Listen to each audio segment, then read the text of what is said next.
Продолжает наш эфир брифинг по эпидобстановке. Узнаем информацию о количестве заболевших COVID-19 в регионе за сутки, а также принимаемых мерах по борьбе с инфекцией. Предлагаем послушать. Здравствуйте, Ольга Валерьевна. Расскажите, пожалуйста, об эпидобстановке в республике. Добрый день, уважаемые жители Республики Саха-Якутия. Текущая санитарно-эпидемиологическая ситуация в республике остается напряженным. По данным Управления Роспотребнадзора по республике, за последние сутки зарегистрировано 122 новых случая коронавирусной инфекции. И если в столице нашей республики сохраняется 65 новых зарегистрированных случаев, необходимо обратить внимание, что основной акцент сегодня непосредственно связан с увеличением количества случаев в улусах республики. И прежде всего наше увеличение связано с окончанием первой стадии отпусков у граждан республики и их возвращения. В Алданском улусе зарегистрировано 8 новых случаев, в Сунтарском 6, в Мирнинском и Хангаласском по 5, 4 случая зарегистрировано в Татинском и Чурапчинском улусах. По 2 случая зарегистрировано в Вилюйском, Нерингринском, Нюрбинском улусе 3 случая, и в Павленском, Мегино-Кангаласском, Намском и Алюкминском по 2 случая. По одному случаю, по одной фиксации заболевших имеется в Амгинском, Верхоянском, Мовском, Нижнеколымском, Тамфонском, Усьмайском, Алданском и Вено-Батантайском улусах.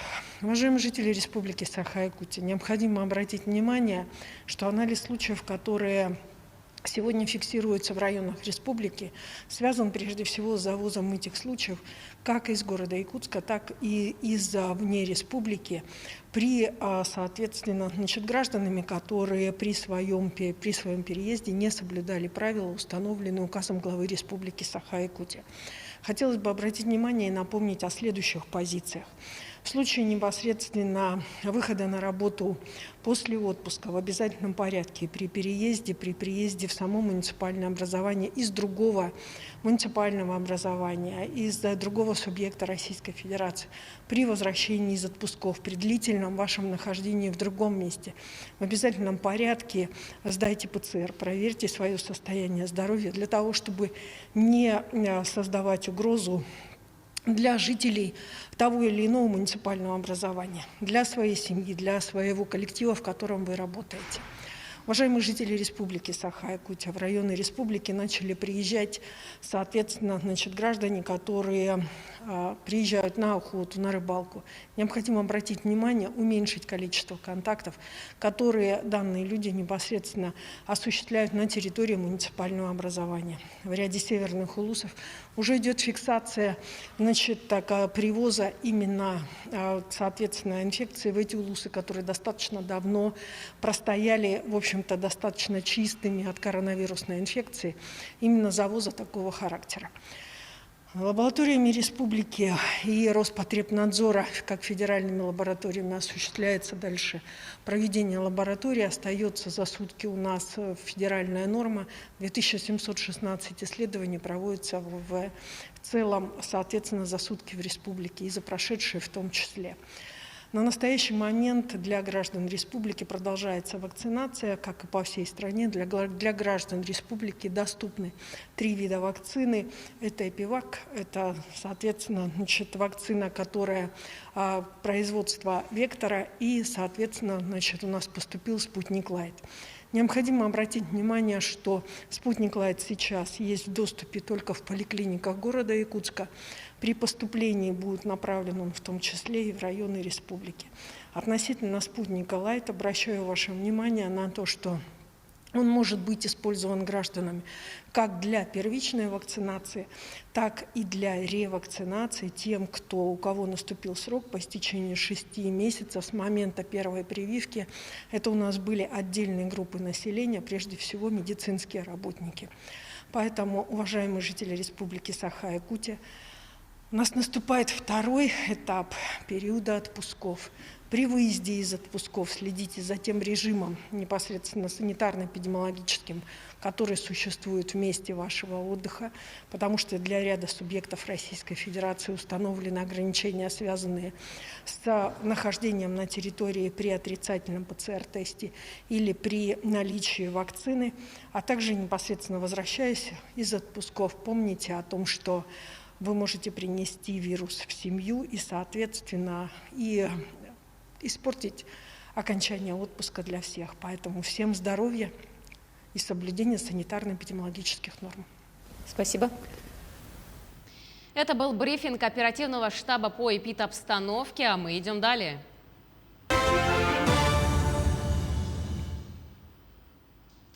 В студии Валерия Наумова. Здравствуйте. Главные темы этого выпуска. Мать и ребенок погибли при пожаре. Расскажем подробнее о происшествии. Спортсмены-добровольцы отправились на тушение пожаров в Горный Улус. В Уснере полным ходом идет программа переселения из аварийного жилья. Осветим процесс строительных работ.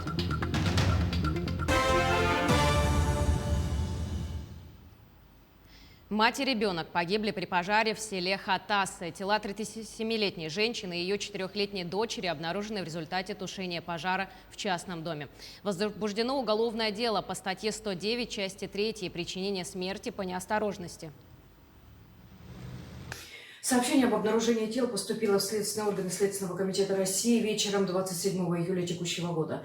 На место происшествия выехали руководитель и следователь Намского межрайонного следственного отдела, сотрудники полиции, эксперт-криминалист экспертного центра МВД России, а также медики и сотрудники МЧС. На месте сотрудники Следственного комитета провели осмотр места происшествия, в ходе которого были изъяты необходимые предметы и вещества, которые имеют значение для установления причин произошедшего. В рамках расследования уголовного дела назначен комплекс экспертных исследований, проводится комплекс следственных мероприятий, направленных на установление фактических обстоятельств произошедшего. Расследование уголовного дела продолжается. Перейдем к лесным пожарам. Их на территории республики действует 126 на общей площади 1 миллион 360 гектаров. Сейчас тушат 48 очагов возгорания. На местах работают почти 2000 человек и 249 единиц техники. За прошедшие сутки локализовано 12 лесных пожаров, ликвидировано 11 на общей площади 55 тысяч гектаров. Обнаружено 2 новых очага. Между тем, свою работу продолжает авиация Министерства обороны в Нюрбинском, Верхневилюйском, Ленском, Алекминском, Хангаласском и Усть-Алданском районах. Также для тушения природных пожаров привлечено 634 человека Федерального резерва и 576 прибывших на территорию республики из других регионов. В настоящее время на особом контроле находятся природные пожары в районе 4 населенных пунктов. Это в горном районе у поселков Эрт и Кюрелях, также Кобяйского района в поселка Сити и Верхневилюйского района в поселке Такаракы. Тем временем еще 110 добровольцев отправились сегодня из города Якутска в Горный Улус на тушение лесных пожаров. Это сотрудники Министерства физической культуры и спорта, а также сами спортсмены. К слову, подобную группу министерство уже отправляло в 3 района Якутии. Тот же Горный, а также Сунтарский и Намский Улусы на борьбу с огнем. Таким образом, на сегодня уже 200 человек из числа спортсменов будут тушить лесные пожары.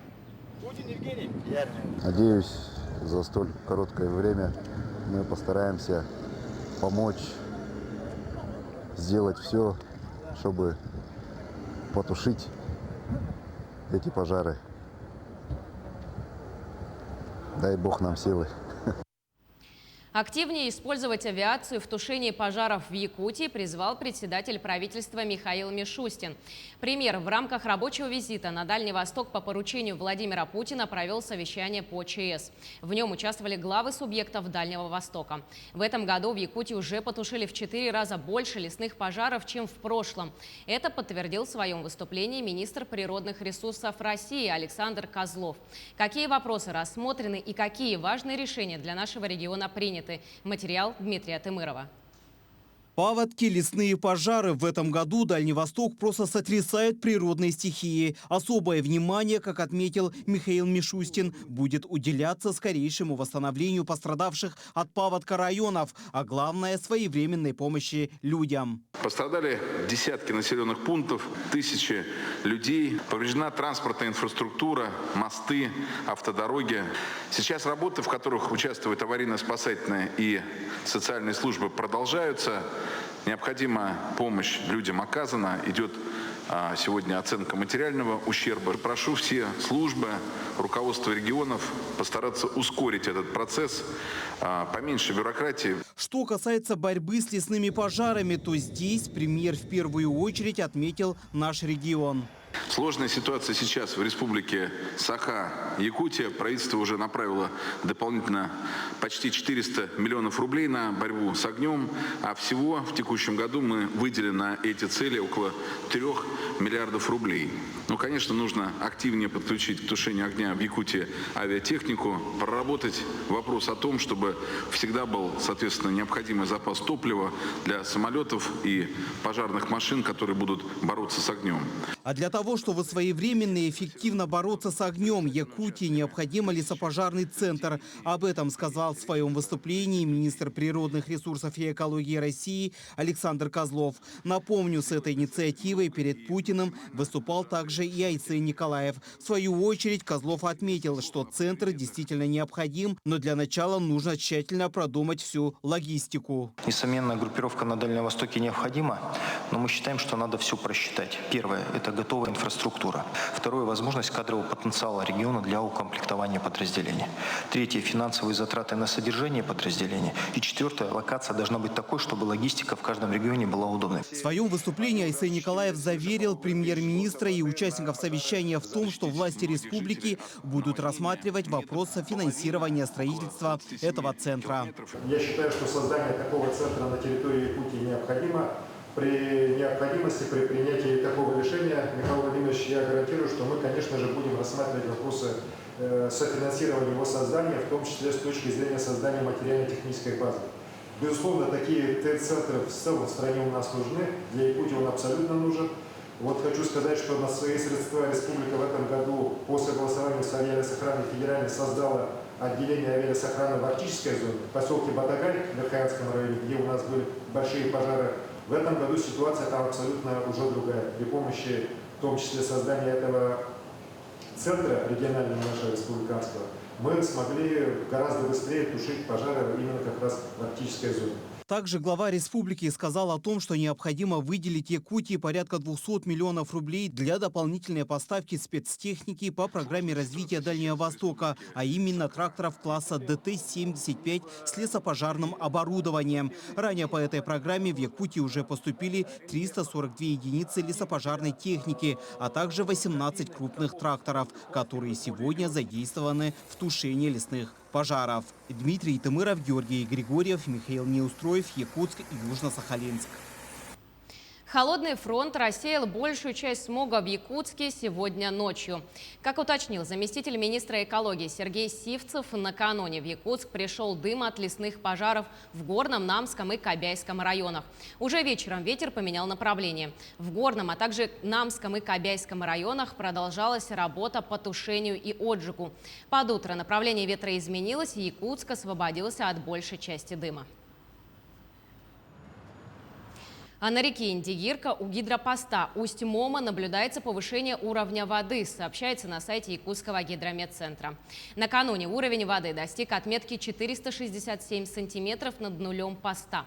В ближайшие сутки рост уровня воды продолжился до отметки 580-610 сантиметров, что превысит опасную отметку на 10 сантиметров. Ожидается выход воды на пойму и подтопление пониженных участков населения пункта.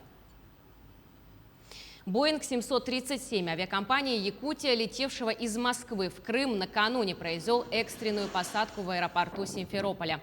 На лайнере произошла нештатная ситуация. В двигателе начались вибрации.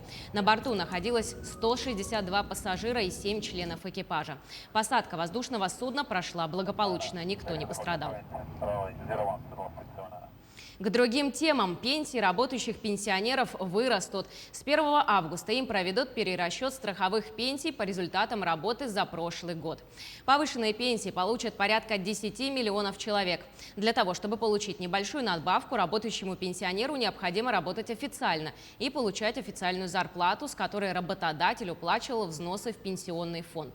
При этом перерасчет произойдет, исходя из той суммы страховых взносов, которые своего работника перечислил работодатель.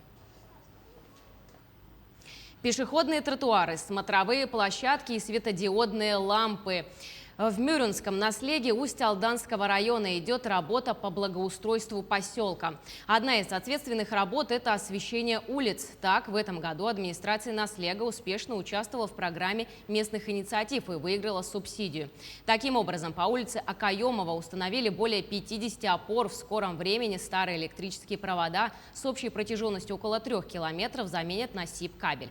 Также ремонтная работа ведется на улице Мигалкина. Финансирование освещения этой улицы выделено из местного бюджета. По словам ремонтной бригады, при помощи сварочных аппаратов из 3 труб монтируют стальные опоры. Длина каждой составляет около 13 метров.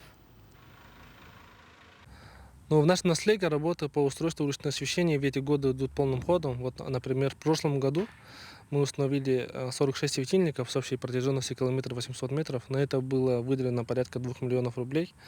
А в этом году местным бюджетом и при помощи программы поддержки местных инициатив, проводимой Министерством финансов, в прошлом году выиграли конкурс. И в этом году уже установим порядка 80 опор уличного освещения с общей протяженностью 3 километра. На это будет выделено порядка 5 миллионов. В последние годы мы стараемся устанавливать светодиодные светильники Диора, потому что, как показывает практика, они очень энергоэффективные и намного экономят местный бюджет. А по программе переселения граждан из аварийного жилого фонда в Усть-Нере в этом году по плану сдается один 3-этажный каменный дом на 17 квартир.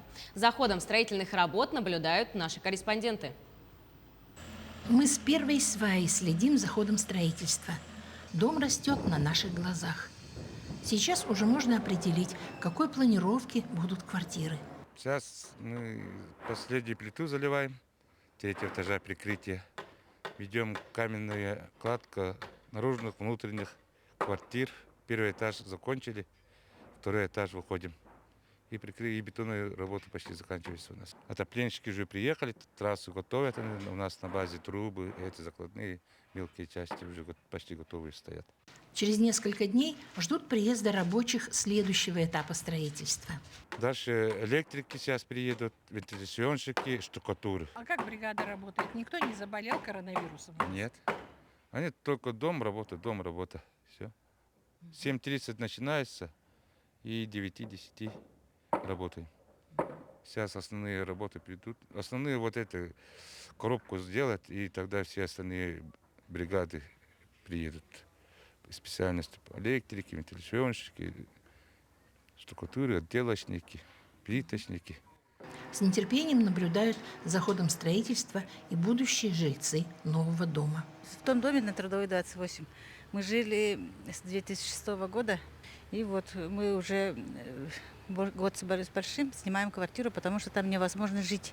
Холодно, сырость, там еще вообще все движется, двери двигались. И ждем очень квартиру новую, обещали в этом году. В плане этого года начало строительства еще одного дома. А в общем списке на переселение из аварийного жилого фонда по этапу 2019-2025 годов состоит более 700 человек. Светлана Поцелуева, Павел Комин, Усть-Нера. К этому часу это все новости. Оставайтесь с нами.